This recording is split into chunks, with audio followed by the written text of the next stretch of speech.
Hello, magandang hapon sa inyo lahat. So nag-viral ito. Nag-viral ito si Ma'am Rubina. Kilala niyo si Ma'am Rubina? Ito yung anak ni John Gokong Wei na may chismis na ito ay may anong ahas, may kakambal na ahas. Hindi nyo na naitatanong mga kababayan ko. Ako ay nagtrabaho sa Robinsons supermarket dati. 'Di ba? At na-meet ko na ito si Ma'am Rubina Gokong Wei. Ayan siya oh, ito yung costume niya. Nantotroll to eh. Sa totoo lang ito, makulit ito eh, si Ma'am Rubina. Kaya lang, meron siyang ugali na based on my experience ha, kasi nandoon niya nung opening ng 168, Robinson Supermarket 168 Mall dati. Doon ako nag-start eh. Nung araw na yon. Yan, si Ma'am Rubina. Ano yan eh. Medyo may pagkakalug din. Kaya lang, alam mo yung pagkamayaman niya. Ganito yan eh. Mahihiya ka dyan. Alam mo, maglilibot sa tindahan yan. Pag may, halimbawa doon sa may fresh section, may basa doon. Kukuha ng map yan, magmamap yan. Kami, nakita namin nagmamap yung yung may-ari. Hindi namin alam kung anong gagawin, kung aagawin ba namin yung map o hindi. Nakakahiya. Tapos yan, pag nagsalita yan, talagang tunog mayaman. Hindi mong iisiping mayabang siya eh. Meron siyang, the way siya magsalita, na hindi niya naman alam na nakaka-offend siya. For example, ganito, no? Sa 168 Mall kasi, ang market namin dun, yung mga nakatira sa labas. Alam naman natin, yung mga nakatira sa labas, mga class, mga lower class ng society, di ba? Yan si Ma'am Rubina, tatayo yan. Kakausapin ako niyan. Dati nun. Oy, ito yung mga customer mo, no? Ang lakas ng boses niyan. Ito yung mga customer mo dito. Iyan yung mga squatter sa labas na mga mahihirap. Naririnig ng mga tao. Pero sa kanya, wala naman yun. Hindi niya naman intention na na mamaliit ng tao. Naiintindihan ko kasi siya eh, parang direct to the point lang talaga. Pero nag-good morning naman yan sa mga customer. Good morning po, kamusta po? Ang punto niya medyo may pagkabisaya eh. Kasi sa Cebu to lumaki, di ba? Yun lang, no? Naalala ko lang yun, yung mga oras na yun na pagka pumunta yan. Para siyang, hindi matapobre ang tunog eh. Tunog siya na yung enthusiastic. Diba? Now, dun sa rumor nung ahas niya, alamin natin kung saan nag-umpisa. Ito na content ko na ito dati. Alamin natin kung saan nag-umpisa yung rumor. Hindi ako naniniwalang may ahas. 'Di ba? Pero talakayin natin yung rumor kung saan nag-umpisa yung ahas na yan. Isusunod ko dito yung old video. Hindi ko na uulit uli. Ire-replay ko na lang uli after nitong video ko na to. Talakayin natin ha. Kasi inaantok na ako galing akong ghost hunting eh. So, ito na, isusunod ko na yung video. Talakayin natin kung saan nag-start yung ahas na to, na rumor. Kay Alice Dixon yun eh. Ito, magkikwento na si Alice Dixon. Hello, magandang gabi sa inyo lahat. Today, i-discuss natin yung urban legend regarding sa ahas sa Robinsons Galleria.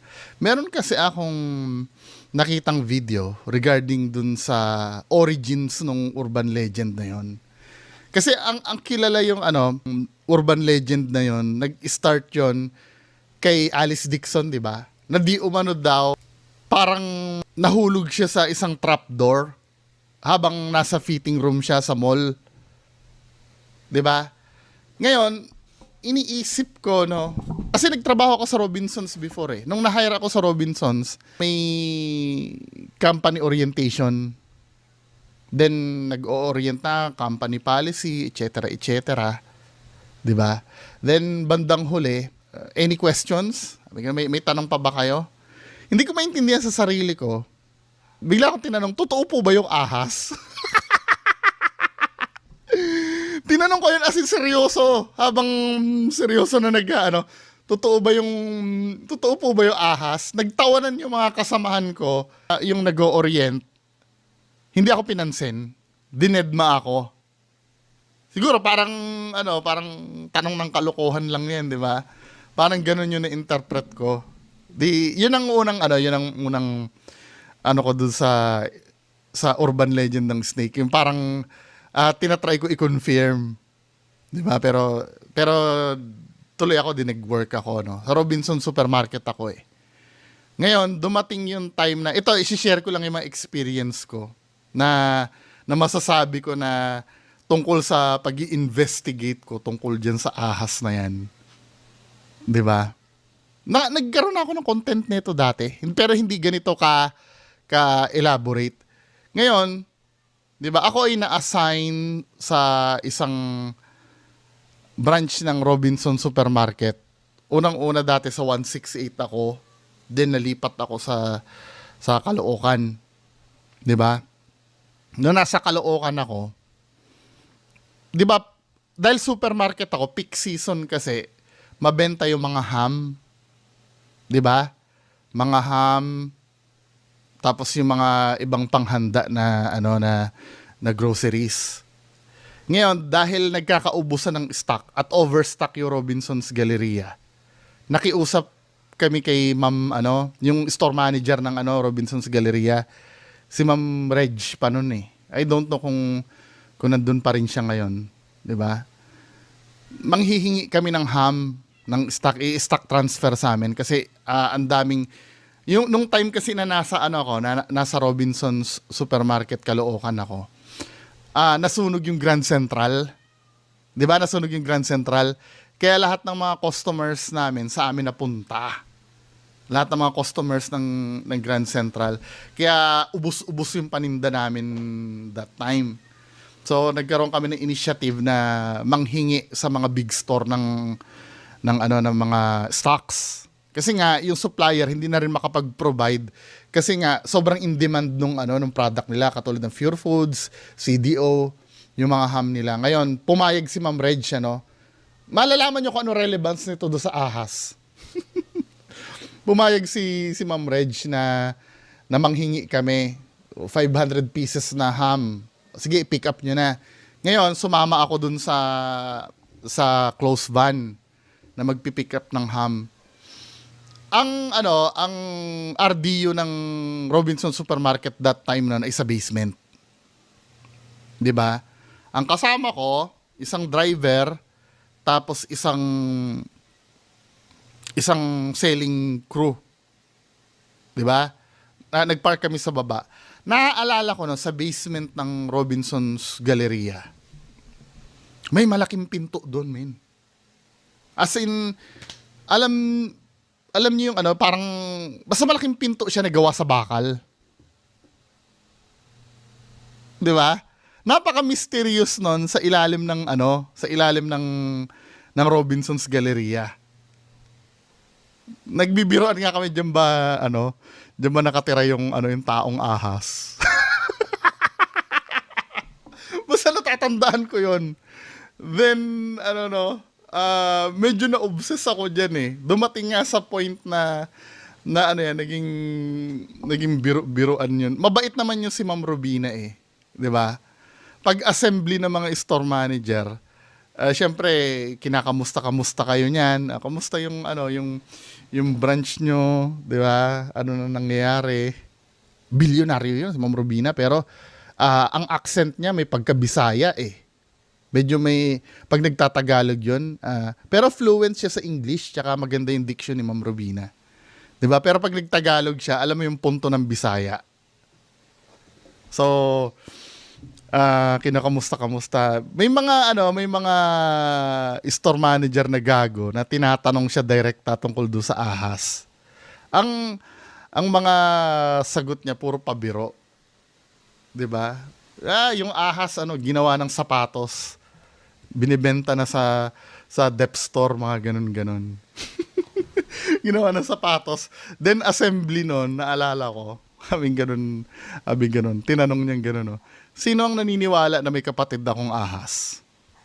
At some point ng buhay nyo, na naniwala na na may kapatid akong ahas. Tapos biniro niya yung biniro niya yung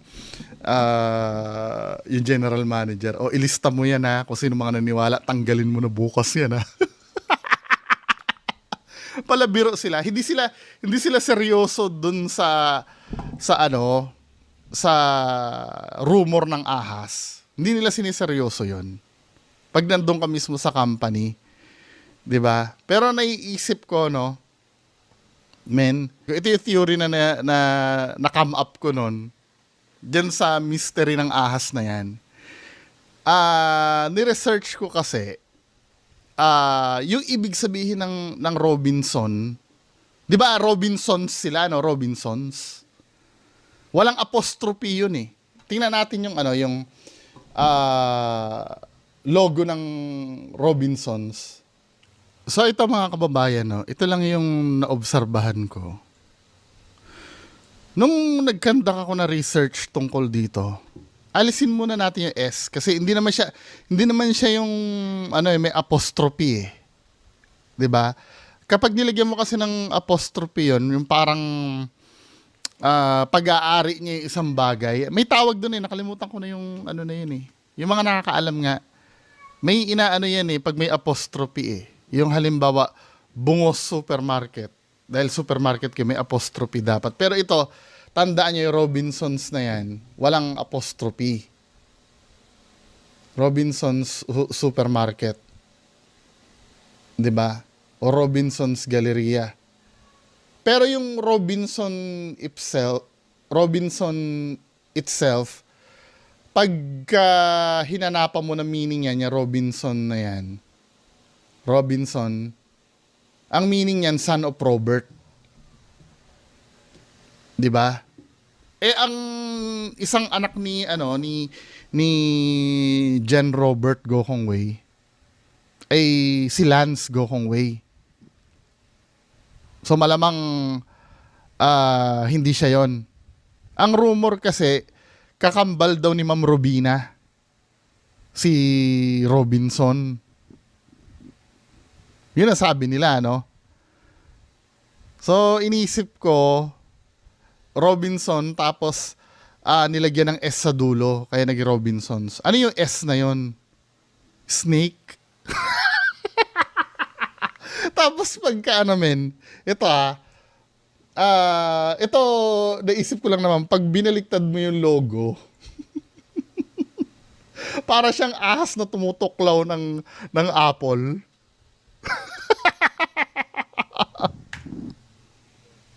Oy, joke lang to ha. Baka mamaya pero 'di ba? Robinson tapos nilagyan ng S. Ang meaning ng S is snake. Tapos ganito pa yung logo niya. Mukha pang ahas na tumutuklaw. Anyway, ngayon i-discuss natin yung origins nung urban legend. Ito pala yung nangyari, kaya pala kumalat yan before. Kasi 'di ba wala namang wala namang internet nung araw eh.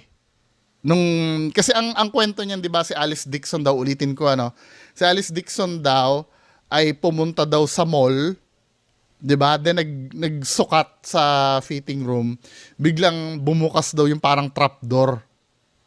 Then napunta daw siya doon doon sa parang lair nung human snake na di umano daw ay kakambal ni Ma'am Robina. Yun naman si Robinsons. So, i-discuss natin kung saan ba nagsimula yung yung urban legend na yan. Kung paano nag-spread yung chismis na na siya ay napunta doon sa lair ng ahas. Then si Ma'am Robina ay merong kakambal na ahas, 'di ba? Na yun daw yung swerte, kailangan daw pakainin daw yun eh. 'Di ba? Naalala ko pa yung mga kwento nun na may hidden camera daw yan na nanonood daw yung taong ahas, na kapag ka nagustuhan niya daw yung babae na nag-fit dun sa fitting room, may pipindutin lang daw siya na biglang magkakaroon ng trapdoor na dun, di ba? Napaka-ridiculous ng mga claims nun. So ito yung story, no? Credit kay Robin D na in-upload niya yung ito. Ikikwento ni Alice Dixon yung origins, kung paano nag-spread yung rumor na kinuha siya ng ahas sa mall. 'Di ba? So panoorin natin 'to. Or reminded me that the incident actually took place when I was there on a movie shoot. I remember it actually being night. And production told me I needed to change my outfit or go into my costume. And they directed me to the bathroom sa labas ng department store on the 4th floor para magpalit ng damit. Natatandaan ko pa nga na may mga nag-oosyoso sa labas, and for some reason, as I was inside the bathroom, I said, tuklaw, tuklaw. Now, I don't really know kung bakit ko yun ginawa. Siguro kasi I was just being funny. I was trying to get a laugh sa mga kasamahan ko. I was just being young and silly.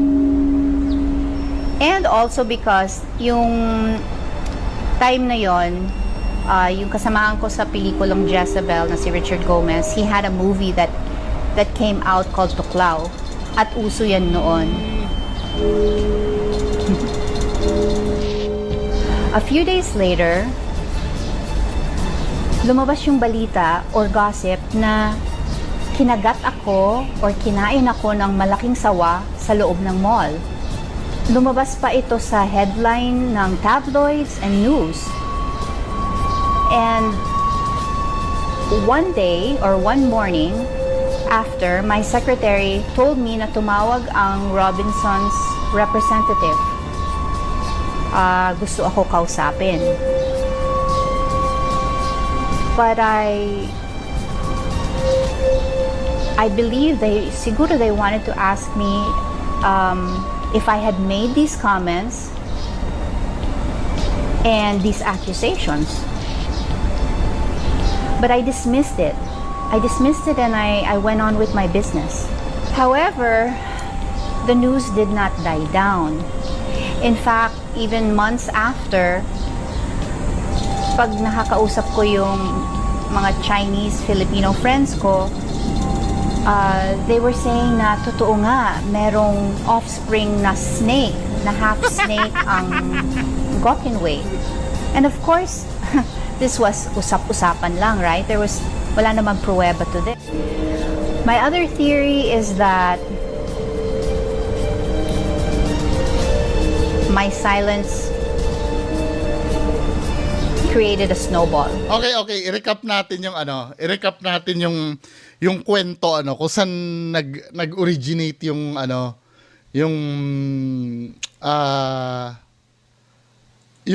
chismis. Alam nyo, ito kasi yung problem kapag gumagalaw yung chismis. Kasi ganito yung naiintindihan ko na yung nangyari, no? Ganito kasi gumagalaw ang chismis. Halimbawa, may chumismis na halimbawa ako dito sa bahay, may katulong ako. 'Di ba? Ngayon, nagkaroon ng incident na wala ako sa bahay. Yung pinasok yung bahay ko halimbawa. Tapos na-rape yung katulong namin dito. Yung mga details na na-rape bahay ni Bungo, yun na lang ang mariretain sa utak ng tao eh. Yung details, hindi na nila iintindihin yun. Paano nagwo-work ang chismis? Una, kumpleto pa yung detalye ng una eh. Oy, do sa bahay ni Bungo, pinasok daw, na rape daw yung katulong. Yun ang unang version. Ngayon, yung mga ibang makakarinig kasi nun, ang mariretain lang sa utak nila, bahay ni Bungo, na rape yung katulong. Diba? Ano daw yan? Ano sabi? Do daw sa bahay ni Bungo, na rape daw yung katulong niya. Diba? Yun yung second hand na dating ng ng chismis. Hanggang sa may maririnig na naman na iba. Ano daw? Yung katulong daw ni Bungo, ni rape. Sino nang rape? Si Bungo yata. Hanggang sa pangatlong version na ng chismis, si Bungo daw, ni rape yung katulong niya. 'Di ba? Yung kasi, yung pagka pinasa mo ng pinasa kasi yung chismis, minsan may nawawala ng details eh. 'Di ba? At pag nawala na yung mga ibang details ng chismis na pinapasa, iba na yung nagiging dating sa tao. 'Di ba? Hanggang sa dumating na yung time na ang layo na nung version nung nakarating sa majority do sa main issue ng chismis. Kasi nandun na kasi yung maglalagay na ng speculations yun eh. Kapag kasi kulang-kulang yung detalye na naibigay sa'yo, nandun na nandun yung opportunity ng mga tao na mag-speculate eh. At yung speculations na dinadagdag nila dun sa narinig nilang istorya, yun na yung nagiging gospel truth. Ganun kadelikado ang chismis talaga. So, i-breakdown natin kung ano ba yung talaga nangyari. So, ito yung nangyari, yung kwento niya. That the incident actually took place when I was there on a movie shoot. So, ang unang version kasi ng kwento, pumunta daw si Alice Dixon doon para mag-shopping sa mall ng damit niya. Ang reality, kaya siya nasa mall ay para mag-shoot siya ng movie. 'Di ba? I remember it actually being night. Sa gabi, usually naman gabi naman talaga sinushoot niya para walang tao pagka mag-shoot kayo ng movie sa mall. Halimbawa pag may mga mall scene, 'di ba, sinushoot yan pag gabi. And production told me I need to change my outfit. Di ba, magpapalit siya ng damit niya ngayon. Ngayon, yung pagpapalit ng damit niya na yon, ang version nun, sa fitting room siya pupunta. Di ba? Pero ito yung detail na, na namimiss. Go into my costume. And they directed me to the bathroom. Sa banyo pala siya pinapunta, hindi sa fitting room. Pero dahil kasi narinig na, si Alice Dixon, magpapalit daw kasi magsusukat daw ng damit. Siyempre, ang unang iisipin, mall, tapos magsusukat ng damit, fitting room na yon. 'Di ba? Pero ito yung totoong detalye. Sa banyo pala sila magpapalit ng costume or damit, at yun na hindi sukat, talagang costume yon, talagang susuotin niya. Sa labas ng department store, on the 4th floor, para magpalit ng damit. Natatandaan ko pa nga na may mga nag-oosyoso sa labas. Yun, yung mga nag-uusyoso sa labas, yun na yung magiging source ng chismis. And for some reason, as I was inside the bathroom, I said, tuklaw, tuklaw. Now, I don't really know kung bakit ko yun ginawa. Siguro kasi I was just being funny. I was trying to get a laugh sa mga kasamahan ko. I was just being young and silly. And also because yung time na yon, yung kasamahan ko sa pelikulang Jezebel na si Richard Gomez, he had a movie that came out called Tuklaw. Yun pala yun. So, anong nangyari? Nagbiro lang pala si Alice Dixon dun sa loob ng bathroom. Nagsisigaw siya, tuklaw, tuklaw.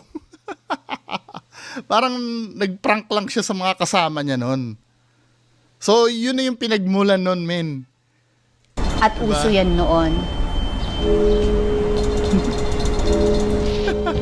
A few days later, dahil nga may mga usyosero sa labas, siguro narinig yun, Yung tuklaw, natuklaw.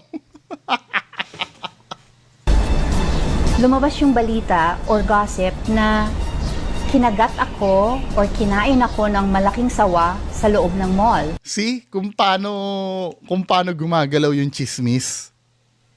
'Di ba? Kahit kasi nga naman, syempre out of nowhere marinig mong nagsisisigaw-sigaw si Alice Dixon na tuklaw-tuklaw, 'di ba? Ang iisipin ng mga tao doon, may nangyayari talaga.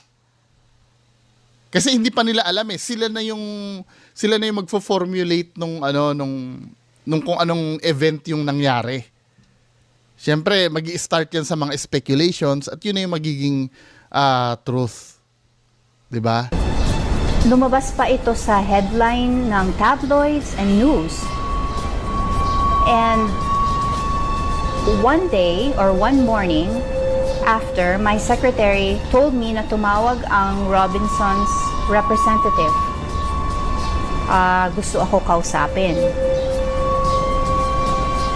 But Ito naman yung chismis, yung tumawag yung taga Robinsons, gusto siyang kausapin. Ito naman ang narinig ko before. Inaareglo daw si Alice Dixon dun sa nangyari.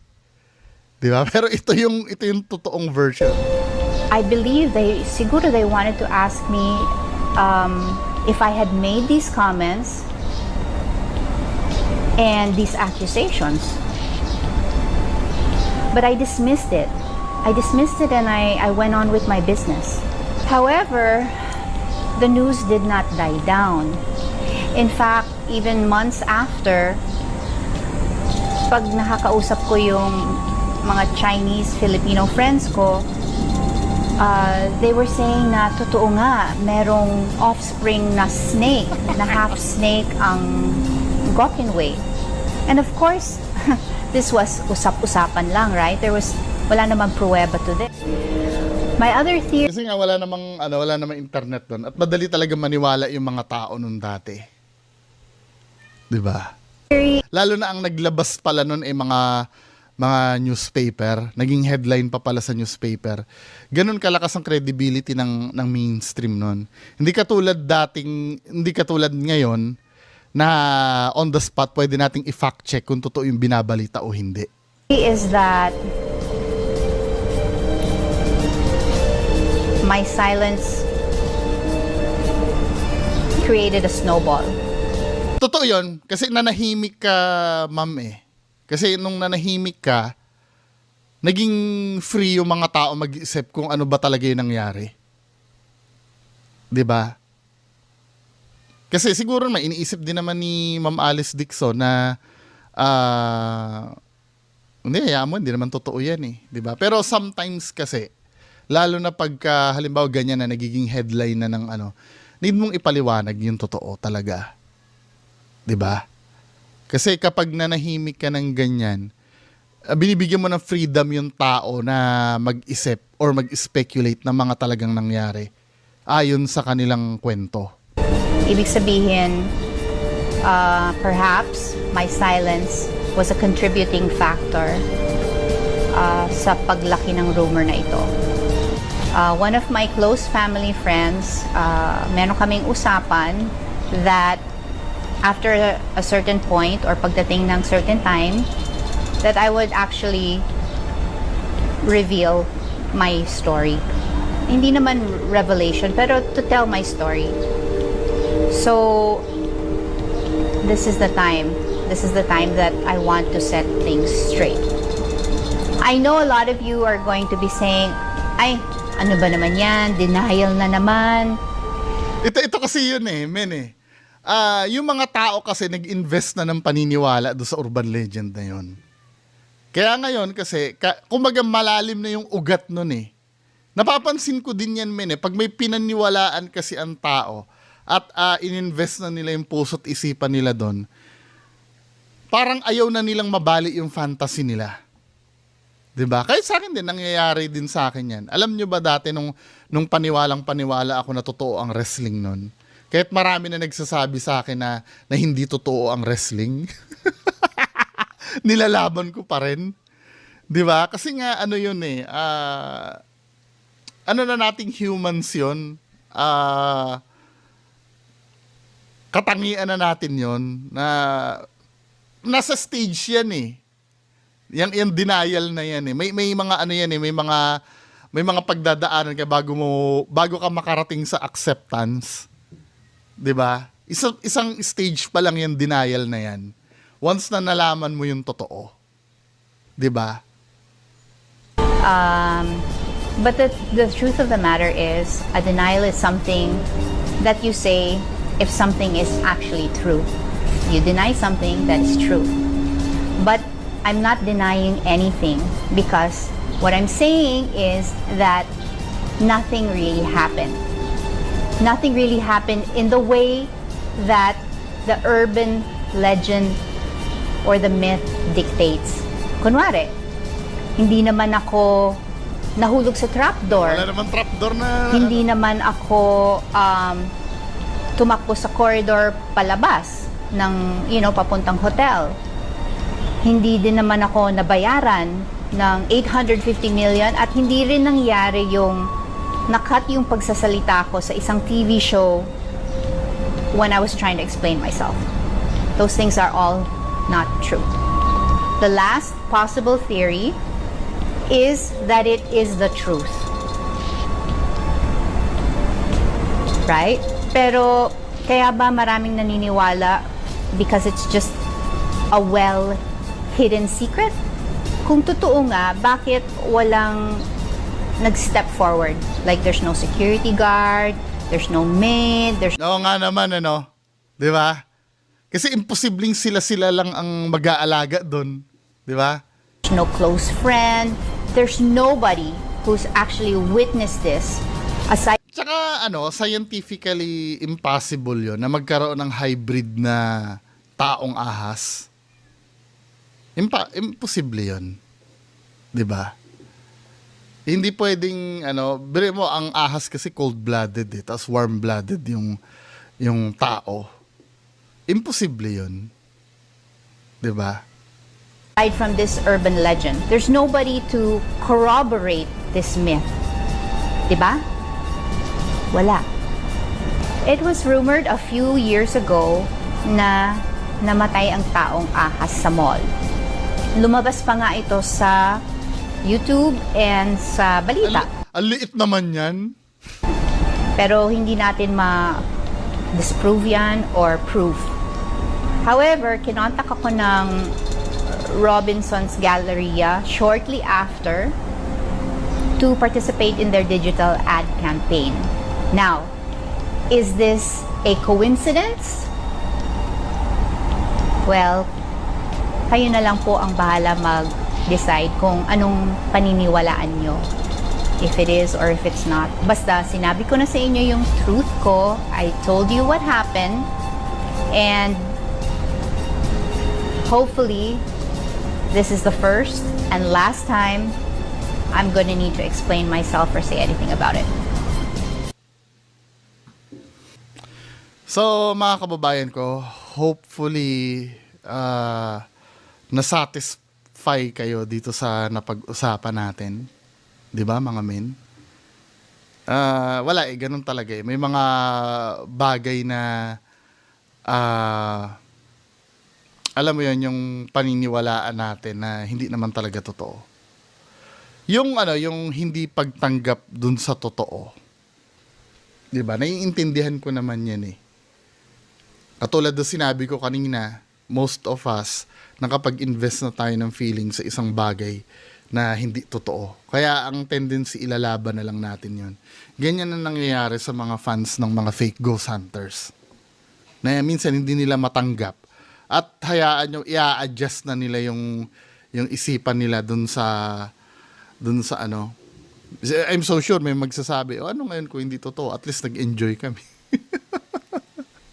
Pero ang sinasabi kasi dito, kung ano yung totoo. 'Di ba? Hindi mo pwedeng baliin kung ano yung totoo.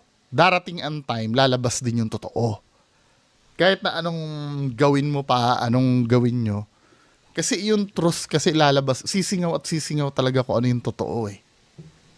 'Di ba, mga men? Anyway, I don't know kung naging interesting yung usapan natin ngayong gabi. Pero bahala na po kayo, ano. Maraming salamat po. Bye-bye.